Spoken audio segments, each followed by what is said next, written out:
alive and kicking, walking on the surface of the earth. Do you know how lucky we are to be alive?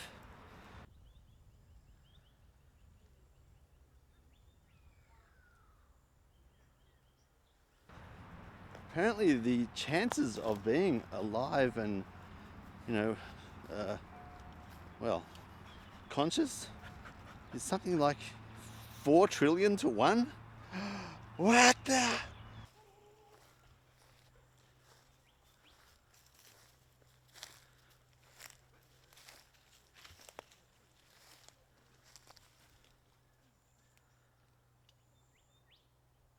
How does that happen? So we're alive on the planet. It's so easy to forget about the wonder and amazement of life. It is incredible when you think about it. We're on this tiny blue dot. If you haven't seen the tiny blue dot picture that Carl Sagan organized to have taken from Voyager 2, looking back at planet Earth against the Milky Way, it shows you 1 pixel, which is our planet amongst billions of other light pixels. You can barely see it. You wouldn't be able to distinguish it from any other pixel or dot in that photograph. It's an amazing idea, concept, that we live on that dot and our existence seems so important and so big and huge, but we're on one little tiny dot in the universe. But it's still amazing. We can imagine the universe in our minds and then beyond it. How about that? Our imagination is bigger than the universe.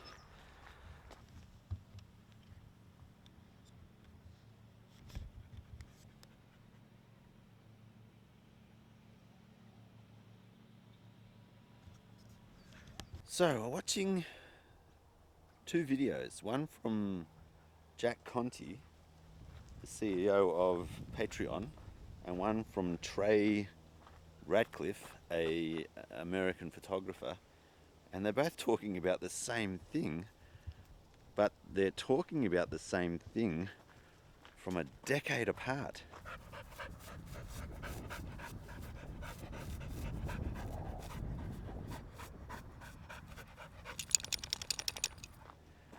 So Trey was talking about this in 2011, and Jack was talking about this a couple of days ago.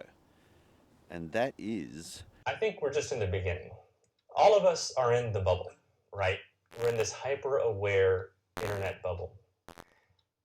But things are just getting started. I think this is a conservative estimate of how many people on Earth, about 7 billion people.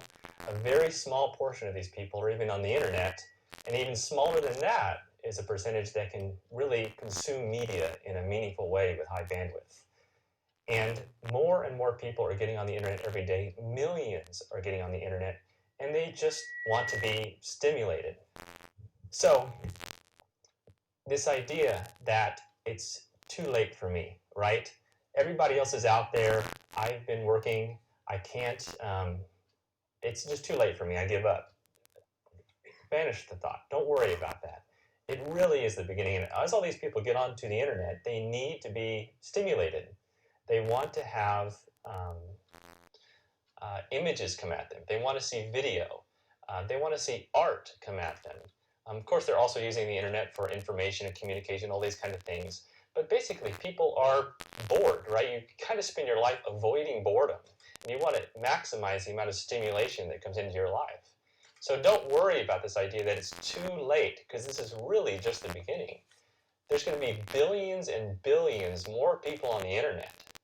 And we're moving towards this point where there's going to be a sort of a new culture on the internet. Now that all the technical infrastructure has been laid down, and that continues to get better and better, and so on and so forth.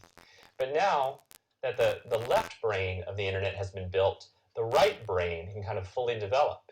Sort of a neo-renaissance of art and culture as new artists start to pour their creative hearts into the internet and taking their ideas, their thoughts, their creations, putting them in some kind of digital form, and then sharing them with all of you. And it enriches the world, it enriches all of us. And this is the next big coming wave of the internet. As we all get stimulated in new and exciting ways, it's going to be fantastic. I'm very, very excited about it. Well, here we are out on the sporting fields again, and we've got the glider gliding away. Let's see if we can do a bit of zooming on there. Labouring away the way labourers do. Hey creators, Jack Conte here, CEO of Patreon. The world's about to look really different. The internet has set the stage for a second renaissance. And it's going to be on par with or bigger than the first renaissance. And I don't think anybody really knows how important this is going to be for human history. And so I wanted to show you this because I think this is going to be a big deal for creators. And so here's what I mean.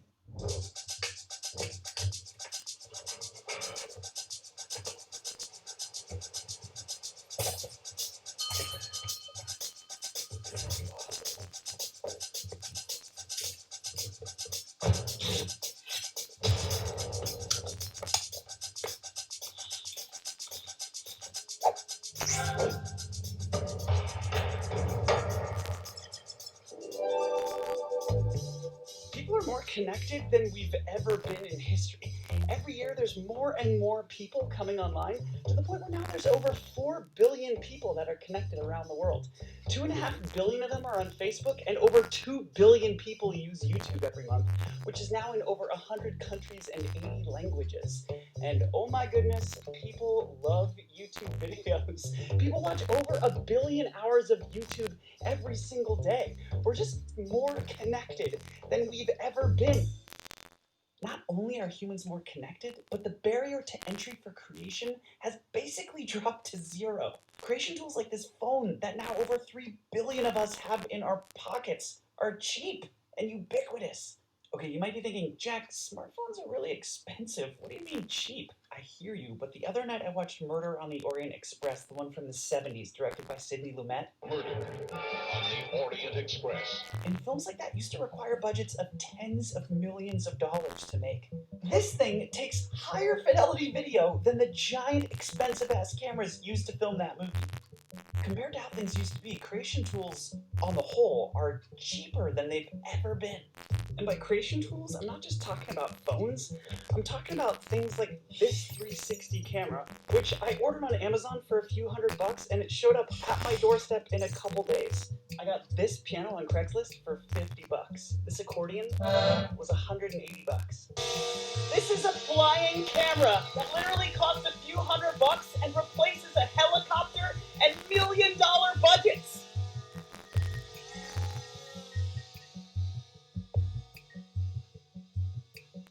It's cheaper and more accessible and easier to make creative stuff than it's ever been in human history.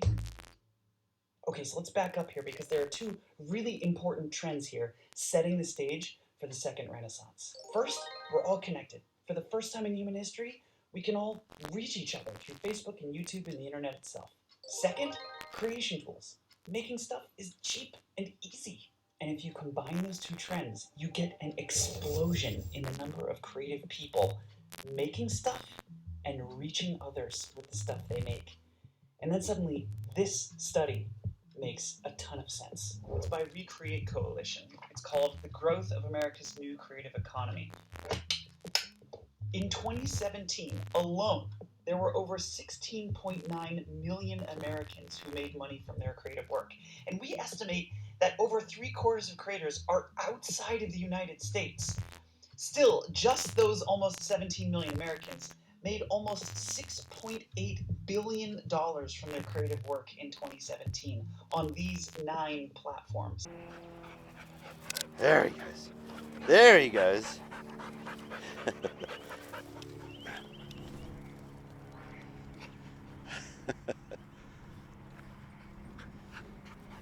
Oh, you're crunching it. What do we do with this?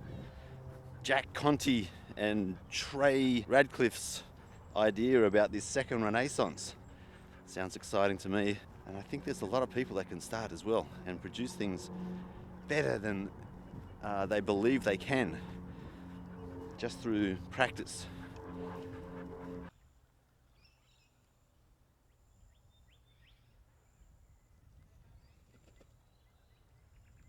All right, we'll leave you be. These guys had an interesting thing to say.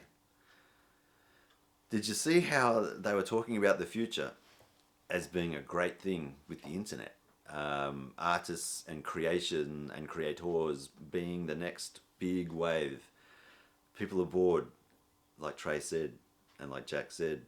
People are bored. They want entertainment, and they'll be looking at all avenues for it. And YouTube, and in particular, beyond YouTube, there might be something else coming where video and audio and story is the vehicle, or is a conduit for this this type of content to be displayed. If that comes out, and we've got the infrastructure for that to be shared around the entire world, there is no shortage then of an audience for anyone in the entire world. That's a truly abundant kind of a way of life. None of us are going to be competing with each other for limited resources. The internet basically is an ever expanding area to occupy for all of us. So this idea that it's too late, that we've missed the wagon, that does not factor into this equation at all. The internet ever expanding and humanity ever expanding as well, we'll be able to have space for all of us to operate there and live an abundant life. It gets down to, do you want to do that? If you do, how do you do that? And they're two problems that I think, as humans, we can solve reasonably easily. There are lots of examples of people who are doing that right now. And there's probably scope there for doing it in a brand new way that no one's thought about. Interesting times ahead. What's to stop us? I thought I'd take the opportunity to just say thanks for being a part of this channel. I'm really enjoying making the movies. I actually want to make some shorts, they call them. So yeah, stay tuned for that as well. It's all coming. And I think Alfie now has recovered from his running around, so we'll call it there. We'll see you in the next one. Take it easy. Where you going? Where you going? What you doing?